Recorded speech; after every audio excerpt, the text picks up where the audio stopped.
Okay. Tell one Shakespeare tale. Measure for measure, Pericles, Prince of Tyre. Timon of Athens. Tapos yung isa, Yun, 4. Measure for measure. Timon of Athens. Pericles. As you like it. Pericles. As you like it. Prince of Tyre. Yung... Wait na, siguro gusto ko yung sabihin, mami, yung ano eh. Pericles. So, mami, si Pericles is a Prince of Tyre. Parang, inano siya, mami, yung, parang ayaw siya, may ginawa siya. So, nag-flee siya into an island. So, into an island, mami, pero nag-flee siya. Kaya lang na-shipwreck siya. Nag-land siya sa isang island, mami. So, sa island din, mami, nahuli siya ng mga fishermen. So, tinulungan nila siya. At sabi ng mga fishermen, timing ka, may jousting. May jousting dito para who can be an asawa sa princess nitong king ng island. Sakit tummy mo. So, mami, sabi niya, if only I had my armor. Tapos dinala mami ng fisherman. Yung armor niya, complete and safe. Parang fate talaga ito daw. So, kaya mami, nag-joust siya mami, tapos nanalo ng princess, mami. Nanalo siya. Easily at hindi pala easily. Siyempre. So, mami, nabuntis din yung princess. So, nabuntis siya, mami. Nabuntis siya sa sea para headed for Tyre. Pero siguro hindi nila kaya i-make one day, mami. Hindi nila kaya i-make one day pupunta sa Tyre. Wala na. Hindi na kaya one day punta sa Tyre. It's okay. Kaya mami, nag-stop ito sa island. Sa island. Kaya nag-stop ito sa may island. Nag-stop ito sa island. So ngayon, mami. Pero mami, nanganak na mami yung princess na yon. Ano ba?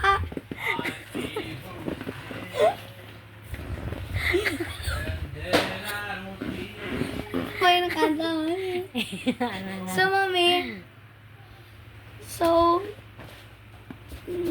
nabuntis siya, nanganak siya, and sinabi mami ng nurse na si Lycorida. Si Lycorida, yung nurse na nagpanganak, si Lycorida, saying na, namatay si princess, si Tasha palang pangalan niya. And then, mami, namatay daw siya. Kaya lang, what really happened is she fell into a deep swoon. Kaya, nahimatay siya ng grabe. Parang, so, ngayon tinapon siya aboard. Sabi ng mga sailors, hindi. Bawal ito. Hindi ito kung hindi mag-end yung storm pa kasi sila. Hindi mag-end yung storm. Pakainin mo muna. Nag-record kami. Kung hindi mag-end ang storm, kung hindi may dead body sa ship, so tinapon niya sa coffin with the writing na sabi, kung may makabury niyo to, i-bury niyo. So, Give proper burial. So, nag-land siya sa island, sa isang island na nagluluto si Cerimon sa Ephesus ba yun? So, mami, si Cerimon, mami, nakita niya na buhay pala si Tasha. Nag-breathe pala kasi pinadala sa kanyang coffin. Imagine kung hindi siya nakita. Diba? She's really going to die. Pero bubuksan niya yung coffin.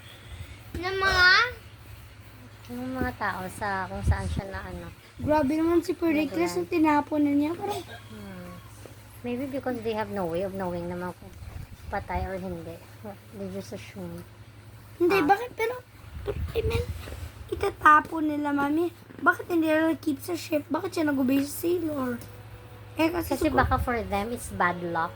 kaya nga, pero hindi naman siya, alam niya na wala namang hold itong superstition, di ba sabi niya? Maybe, hindi naman sila yung tao na hindi naniniwala sa superstition. Pero sabi niya, wala naman siyang great hold in that superstition.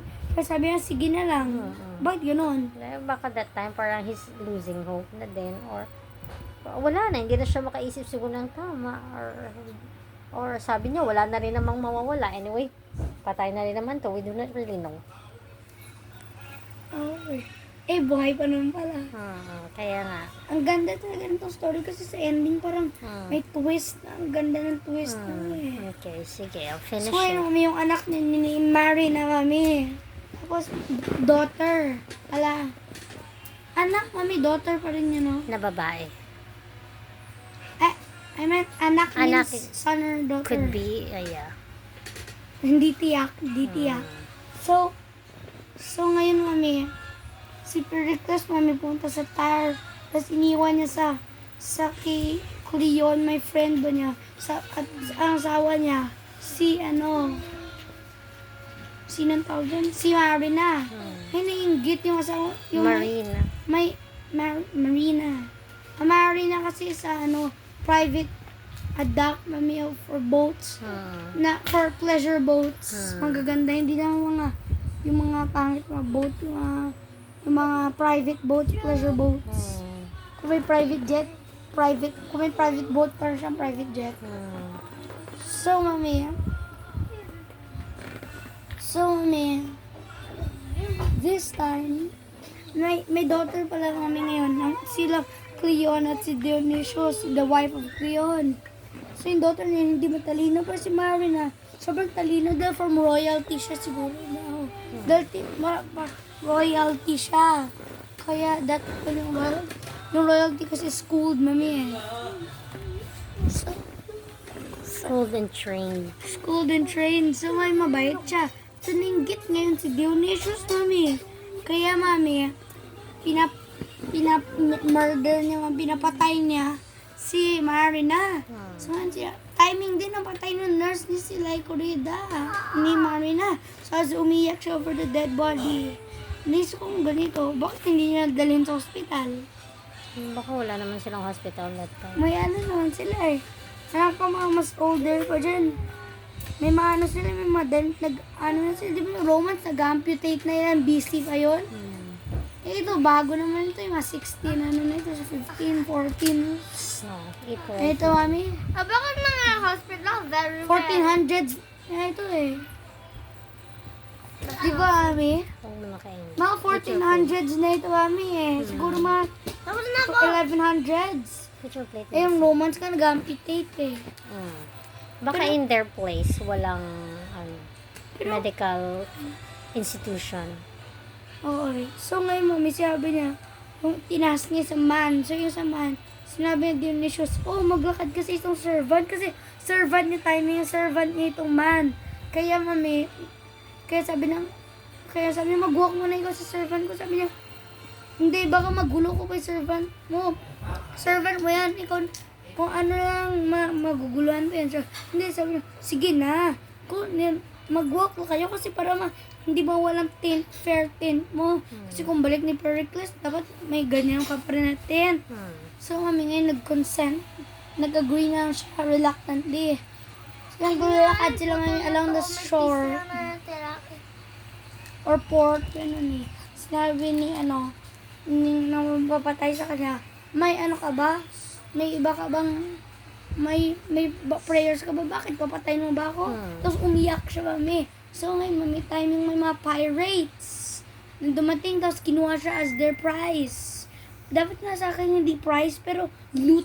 Hindi kasi parang, hindi naman nila pwede, wala man silang ginawa. Ano bang ginawa nila? Maybe they just wanna call it as prize. What's the loot na? Meron siya ginawa? Prize for their, for their... What's the loot? For the naghihirap. No, So, mami, sa pagpunta nila dyan, ganon. so sa Mytilene, mami, siya dinala na island. Where sumikat siya, mami. Nag-teach na everything. Binenta siya as a slave yata, mami eh. So ngayon, mami, itong si yung itong tao na servant ni Dionysius, nahiya kay Dionysius, nagtakot pala na baka patayin siya. Kaya sabi na napatayin niya. So they prepared a fake burial. And they erected a statue of her.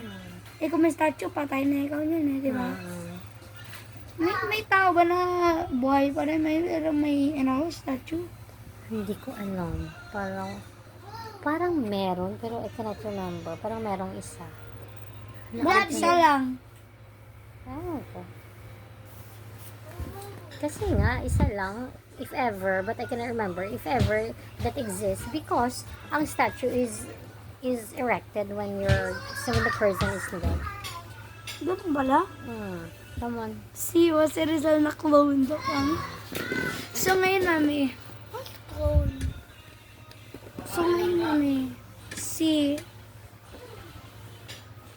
si Maganda.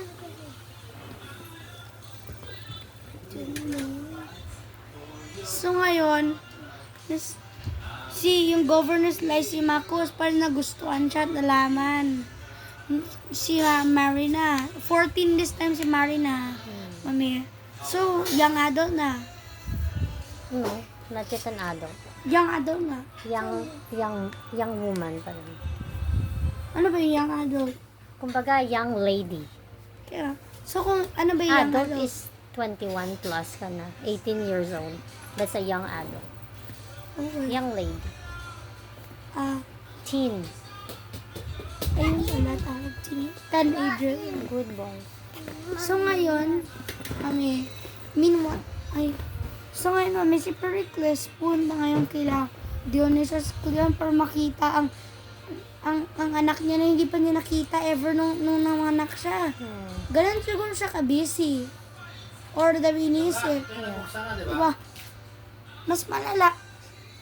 Bago yan. Grabe naman yung work niya kasi king pala work calls.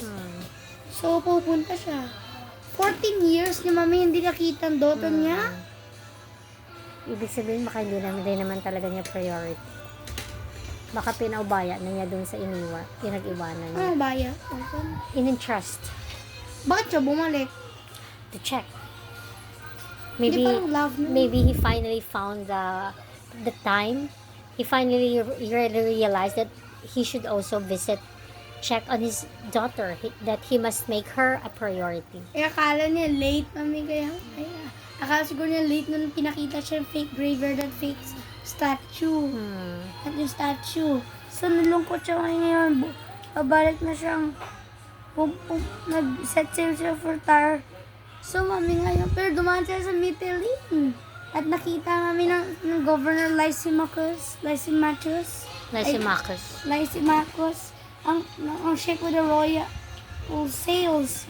So, naisip niya, to satisfy his curiosity, tumingin pa siya mami, nag-barge siya to the ship. So, ngayon mami, nalaman niya yung story. Tapos mami, ngayon sabi na, baka may alam akong girl na matalino na baka makahelp sa lungkot niya. So, pinadala niya si Marina. Mami, so ngayon mami sinabi niya, Marina is actually his servant? Parang, ano nga? sige, continue lang. Pinadala si Marina. So mami, ngayon, si Marina, sabi niya, baka pareho sa grief mo, masabi ko ng story ko, sabi yung story niya. Di ano, nagkaroon ng interested story niya. Si Pericles. Tapos mami, umakyat yung ulo niya, yung sad head, yung downcast head niya. Tinanong niya, what's your name? Sabi niya, Marina. So sabi niya, great gods, parang great gods. It's some instance God ba sent you para may daughter. So sabi niya, patience.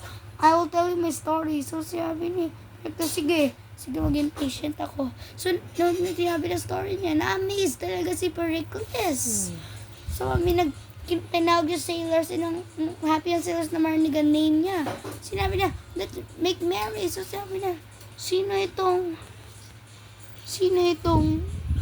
sino ito? Sinabi niya kay Lysimachus. So ngayon, mami, sinabi niya, na hindi pa niya napansin na sa sadness niya, mami, parang depressed, no? Yan ba ito? Depressed? Hindi na siya nakapansin eh. Di ba? So parang depressed, di ba? Hindi naman, lost in his thought lang siguro or in what he's thinking. Okay. So ngayon, mami, sabi niya, make Mary boy and daughter ko, sino ito? Pinakilala sa kanya. At reward din niya, mami, si Lysimachus, nagparty sila at a day or two, mami, nagstay muna sila doon dahil in-invite siya. So, nahiya naman siya tumanggi. Si Pericles. Kaya, mami, pinakasalan din niya. Sinabi niya, worthy daw si Lysimachus para makasalan si Marina. So, nagkasal sila. So, ngayon, kanina pala may narinig siyang music, mami, na parang faint, godly, parang galing sa gods. So, naging drowsy siya, linay siya sa couch ni Lysimachus. Nung kanina pa ito nung nakita niya si Marina, nung after. So, mami, ngayon, ano ba yun? So, nasa dream pala nila natulog siya. Tapos punta siya sa Ephesus at sinabi ng God ng Ephesus sila mami.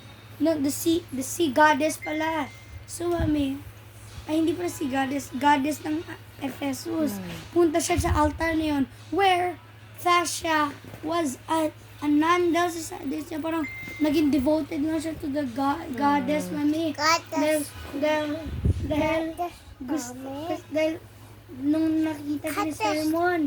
So ngayon, mami, nung punta sila, kasi sabi ng God, punta sila at i-confess niya lahat na nangyari sa kanya. So, kinonfess niya lahat na nangyari sa kanya. Si Tasha was nearby, nagpipray. Narinig niya, lahat yun daw sila. Hindi, unable to contain herself. Sabi niya, Pericles! So, mami, dapat nga may Pericles. Kung Kristiyano si Shakespeare, I'm sure, mami, sasabihin niya, mami, Pericles! Kasi di ba sa Bible, Abraham, ibig sabihin kilala. So, mami, kung kuyari, ganyan, you're right ni Shakespeare. Siguro ganyan. You're right ni Shakespeare kasi di ba, si God, Abraham. Kung kilala pala, may 2 times, parang, hindi naman. So, mami, reunited na sila once more. And then all that happy na sila. So, ngayon, mami, nananig mami ng town, ng mga townsfolk or country folk kung nananig nila ng mga tao sa Tartarus ba kung saan dati si Marina. They rose, ano nangyari sa kay Marina, they rose up in one body to revenge the benefactor. Yung nagtutulong yan yung benefactor, no? Tapos binurn na ang house and properties ni Cleon at yung asawa niya, si Dionysius. At si Cleon at Dionysius nasunog alive. Kahit body of the gods were pleased sa deed na ito. Paano sila